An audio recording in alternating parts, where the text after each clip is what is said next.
Adel Fadilah dengan NIM 11000.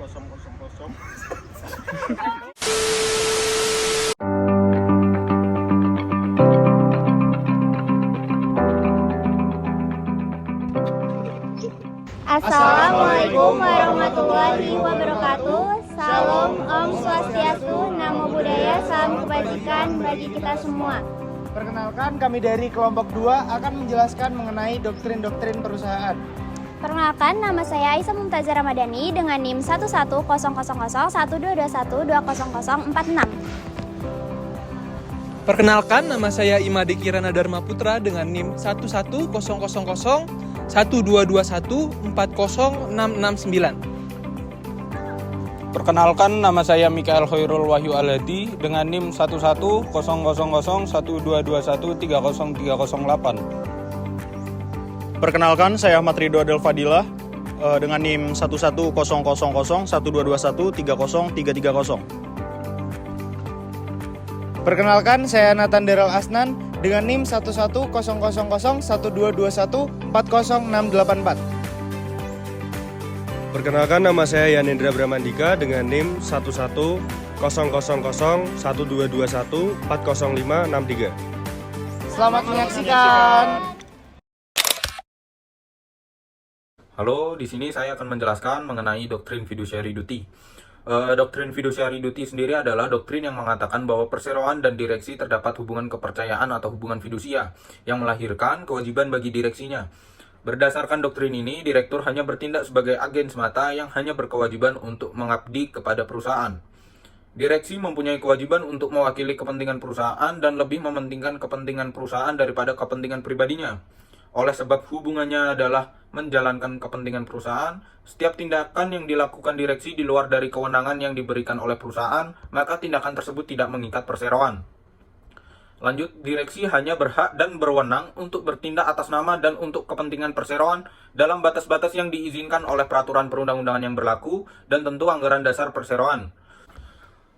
Direksi sendiri mempunyai dua fungsi. Yang pertama, fungsi manajemen, dalam arti direksi melakukan tugas memimpin perusahaan. Dan fungsi kedua, yaitu fungsi representasi, dalam arti direksi mewakili perusahaan di dalam dan di luar pengadilan.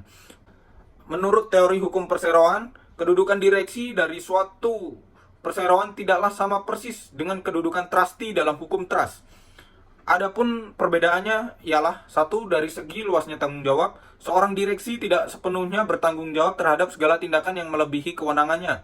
Dua, luasnya kewenangan, khususnya dilihat dari diskresi dan judgement. Seorang direksi mempunyai kewenangan lebih luas dibandingkan seorang trustee dalam hukum trust. Tiga, mengenai derajat kepedulian, loyalitas, dan keterampilan. Dari trustee dalam hukum trust menurut hukum lebih tinggi ketimbang yang dibebankan kepada direksi. Terdapat juga perbedaan dalam menjalankan tugasnya antara trustee dalam hukum trust dan direksi dalam menjalankan fiduciary duty yang dibebankan kepadanya. Perbedaannya terletak pada satu, fungsi pengelolaan. Dalam hukum trust, seorang trustee mengelola suatu aset dengan sebaik-baiknya milik pihak lain. Prinsip pengelolaan tersebut tidak ada pada direksi perseroan. Dua, kepemilikan ganda. Dalam hukum trust, terdapat aset pihak lain yang dikelola oleh trustee terhadap kepemilikan ganda. Tiga, pengambilan resiko bisnis. Dalam hukum trust, seorang trustee tidak pada posisi untuk mengambil resiko bisnis atau risk taking. Baik, saya akan melanjutkan penjelasan mengenai fiduciary duty. Sumber mula yang melahirkan fiduciary duty bagi direksi adalah fiduciary relation. Fiduciary relationship antara direksi dan perseroan timbul dari penunjukannya oleh RUPS yang dimulai efektif pada saat pengangkatannya sebagai direksi terlaksana. Fiduciary duties itu terbit secara hukum by the operation of law dan bukannya karena ditentukan oleh RUPS. Pada saat kewenangannya efektif, direksi berwenang mengurus perseroan yang timbul tanpa adanya perjanjian tertulis tetapi timbul oleh karena undang-undang. Pelanggaran fiduciary duty dapat disahkan oleh RUPS, namun tidak semua. Tindakan pelanggaran fiduciary duty dapat disahkan oleh RUPS berdasarkan suara mayoritas sederhana. Atas kerugian perseroan, menurut Paul Davies dalam Gowers Principles of Modern Company Law, tindakan-tindakan yang dapat diambil oleh perseroan terhadap pelanggaran terhadap fiduciary duty oleh anggota direksi adalah dalam bentuk yang pertama, injunction or declaration. Injunction atau declaration ini lebih bersifat atau merupakan pencegahan terhadap terjadinya pelanggaran terhadap fiduciary duty secara berkelanjutan. Selanjutnya, damage or compensation dalam bentuk ganti rugi yang diderita oleh perseroan. Sebelum berlakunya Undang-Undang Nomor 1 Tahun 1995 tentang perseroan terbatas, hukum Indonesia tidak menganut teori fiduciary duty. Hal ini disebabkan Kitab Undang-Undang Hukum Dagang Indonesia merupakan penjelmaan dari KUH di Belanda. Setelah berlakunya Undang-Undang Nomor 1 Tahun 1995 tentang perseroan terbatas, teori hukum yang semulanya tidak ada atau tidak berlaku kemudian diadopsi dan diberlakukan di Indonesia. Pemberlakuan teori fiduciary duty dalam Undang-Undang Perseroan Terbatas dapat dicermati dalam pasal-pasal sebagai berikut. Yang pertama, pasal 92 ayat 1, direksi menjalankan pengurusan perseroan untuk kepentingan perseroan dan sesuai dengan maksud dan tujuan perseroan. Yang kedua, pasal 99 ayat 1, anggota direksi tidak berwenang mewakili perseroan apabila A. terjadi perkara di pengadilan antara perseroan dengan anggota direksi yang bersangkutan, atau B. anggota direksi yang bersangkutan mempunyai benturan kepentingan dengan perseroan. Selanjutnya yaitu pasal 97 ayat 1, 3, dan 6. Halo semua, perkenalkan nama saya Aisyah Mumtazah Ramadhani dengan NIM 1100012212046. Di kesempatan kali ini, saya akan menjelaskan mengenai Business Judgment Rules. Business Judgment Rules ialah doktrin hukum yang melindungi direksi dan komisaris perseroan dari tuntutan hukum atas keputusan yang mereka ambil, selama keputusan tersebut dibuat dengan itikat baik dan berdasarkan pertimbangan yang matang. Kemudian terdapat sejarah Business Judgment Rules yang berasal dari Amerika Serikat, yaitu bertujuan untuk melindungi direksi dan intervensi pengadilan dalam pengambilan keputusan bisnis yang diambil dengan itikat baik tanpa kepentingan pribadi dan keyakinan bahwa keputusan tersebut menguntungkan perusahaan. Kemudian terdapat pendapat menurut Black's Law Dictionary, yaitu Business Judgment Rules membebaskan direksi dari tanggung jawab atas transaksi perusahaan yang dilakukan dalam batas kewenangan dengan penuh kehati-hatian dan itikat baik. Kemudian selanjutnya saya akan menjelaskan mengenai doktrin Business Judgment Rules.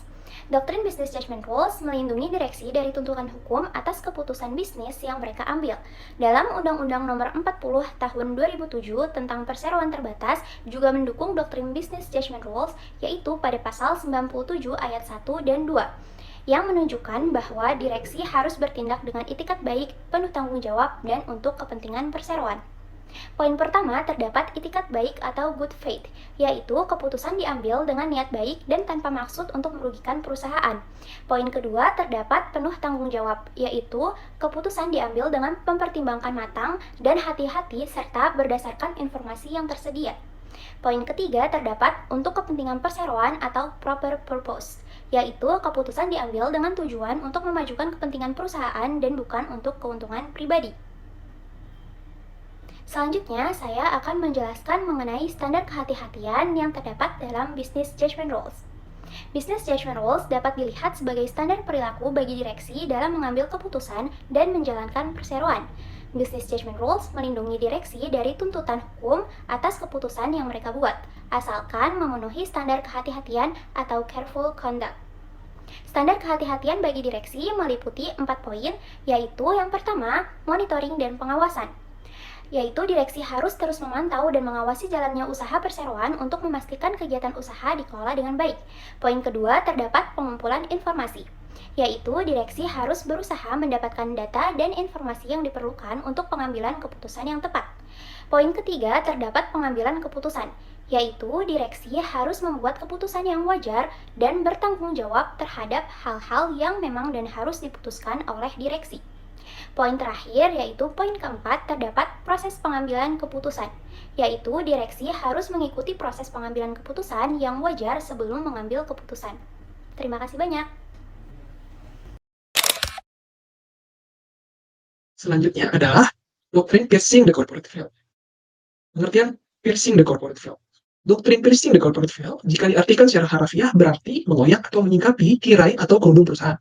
Sedangkan dalam ilmu hukum perusahaan, istilah tersebut sudah merupakan suatu doktrin atau teori yang diartikan sebagai suatu proses untuk membebani tanggung jawab ke pundak orang atau perusahaan pelaku dalam suatu badan hukum, tanpa melihat pada fakta bahwa perbuatan tersebut sebenarnya dilakukan oleh pelaku perseroan. Selanjutnya, kriteria dasar dan universal dari piercing the corporate veil. Adapun yang merupakan kriteria dasar dan universal agar suatu piercing corporate veil secara hukum dapat dijatuhkan adalah sebagai berikut. Yang pertama, terjadinya penipuan. Yang kedua, didapatkannya suatu ketidakadilan. Yang ketiga, terjadinya suatu penindasan. Yang keempat, tidak memenuhi unsur hukum. Yang kelima, dominasi pemegang saham yang berlebihan. Dan yang terakhir, perusahaan merupakan alter ego dari pemegang saham mayoritas. Selanjutnya, bentuk piercing the corporate veil dalam UU PT. Nah, teori prinsip piercing the corporate veil yang diakui dalam Undang-Undang Nomor 40 Tahun 2007 tentang perseroan terbatas itu diarahkan kepada beberapa pihak seperti pemegang saham, direksi, bahkan dalam hal yang sangat khusus juga terdapat atau diarahkan kepada Dewan Komisaris. Ultra vires merupakan doktrin yang sudah lama bergaung. Doktrin ultra vires menganggap batal demi hukum atas setiap tindakan organ PT di luar kekuasaannya berdasarkan tujuan PT yang termuat dalam anggaran dasar. Ajaran ini pada mulanya dikenal oleh negara penganut common law. Dalam ilmu hukum, ultra vires berarti tindakan yang dilakukan oleh suatu badan hukum atau perseroan terbatas yang berada di luar tujuan dan karena itu di luar kewenangan badan hukum tersebut. Doktrin ultra vires mempunyai latar belakang pada teori fiksi, dan pada prinsipnya doktrin ultra vires ini sangatlah ekstrim. Istilah ultra vires ini diterapkan tidak hanya jika perseroan melakukan tindakan yang sebenarnya dia tidak punya kewenangan, melainkan juga terhadap tindakan yang dia punya kewenangan, tetapi dilaksanakan secara tidak teratur. Bahkan lebih jauh lagi, suatu tindakan digolongkan sebagai ultra vires bukan hanya jika tindakan itu melampaui kewenangannya, yang tersurat maupun tersirat, tetapi juga tindakannya yang bertentangan dengan peraturan yang berlaku atau bertentangan dengan ketertiban umum. Tanggung jawab direksi yang berbuat ultra vires. Apabila pengurus atau direksi perseroan yang melakukan ultra vires, atau dengan kata lain direksi melakukan tindakan yang melampaui batas kewenangan dan kapasitas perseroan yang ditentukan dalam anggaran dasar, undang-undang memberi hak kepada setiap pemegang saham mengajukan gugatan terhadap perseroan ke pengadilan negeri. Hal ini ditegaskan dalam pasal 61 UU PT yang berbunyi, pertama, setiap pemegang saham berhak mengajukan gugatan terhadap perseroan ke pengadilan negeri apabila dirugikan karena tindakan perseroan yang dianggap tidak adil dan tanpa alasan wajar sebagai akibat keputusan RUPS, direksi, dan atau Dewan Komisaris. 2. Gugatan sebagaimana dimaksud pada ayat 1 diajukan ke pengadilan negeri yang daerah hukumnya meliputi tempat kedudukan perseroan. Itu artinya jika direksi yang mewakili perseroan baik di dalam maupun di luar pengadilan melakukan perbuatan ultra vires, maka bisa digugat oleh pemegang saham. Gugatan derivatif adalah gugatan yang diajukan oleh pemegang saham pada pihak yang merugikan perusahaan atas nama perusahaan jika perusahaan tidak menuntut. Pemegang saham yang berhak mengajukan gugatan derivatif terbagi jadi dua.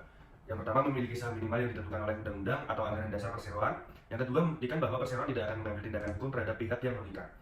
Tujuan gugatan derivatif: memperoleh kompensasi atas kerugian yang diderita perseroan, menghukum pihak yang merugikan perseroan, mencegah terjadinya pelanggaran serupa di masa depan. Karakteristik gugatan derivatif: yang pertama, permintaan kepada direksi sebelum menggugat pemegang saham harus meminta direksi untuk menuntut atas nama perusahaan. Kedua, partisipasi pemegang saham lain harus diajak berpartisipasi dalam gugatan. Ketiga, pertimbangan kepentingan stakeholder. Keempat, penolakan gugatan tidak boleh merugikan stakeholder lain. Kelima, larangan manfaat bagi pemegang saham tertentu. Pemegang saham yang terlibat dalam tindakan merugikan perusahaan tidak boleh menerima manfaat dari ganti rugi. Yang keenam, manfaat untuk perusahaan. Semua manfaat dari gugatan derivatif menjadi milik perusahaan. Yang ketujuh, biaya ditanggung perusahaan. Biaya gugatan ditanggung oleh perusahaan. Unsur-unsur gugatan derivatif yaitu ada 7. Yang pertama adanya gugatan, yang kedua gugatan diajukan ke pengadilan, ketiga diajukan oleh pemegang saham perseroan, keempat diajukan oleh dan untuk atas nama perseroan, kelima tergugat selain perseroan, biasanya direksi, keenam diajukan karena adanya kegagalan atau kejadian yang merugikan perseroan. Contoh kasusnya yaitu PT Dwi Satria Utama. Pemegang saham 45% PT ICI Paints Indonesia menggugat 2 orang direktur PT ICI Paints Indonesia dengan tuntutan merugikan perusahaan. Dalil gugatan: penunjukan konsultan hukum pada yang tergugat menunjukkan konsultan hukum Fresh Break dan Makarim dan Taira untuk kepentingan PPJ Industri INC tanpa persetujuan untuk kepentingan pihak lain, bukan PT ICI Paints Indonesia. Remunerasi general manager: transfer dana. Para tergugat lalai dalam melanggar general manager mentransfer dana $4.500.000. Pasal yang dilanggar yaitu pasal 2 ayat 3 shareholder agreement. Penunjukan general manager harus disetujui seluruh direksi. Pasal 85 ayat 2 UU Perseroan Terbatas. Pasal 136 5 KUHP Perdata. Perbuatan melawan hukum yang merugikan orang lain. Kerugian $16.970.13 dan $106.850.12 untuk biaya konsultan hukum, kerugian akibat transfer dana, dan cash flow yang berkurang. Putusan pengadilan yaitu gugatan penggugat ditolak seluruhnya. Penggugat dihukum meminta maaf kepada tergugat di media massa. Presentasi dari saya, Yanendra, terima kasih.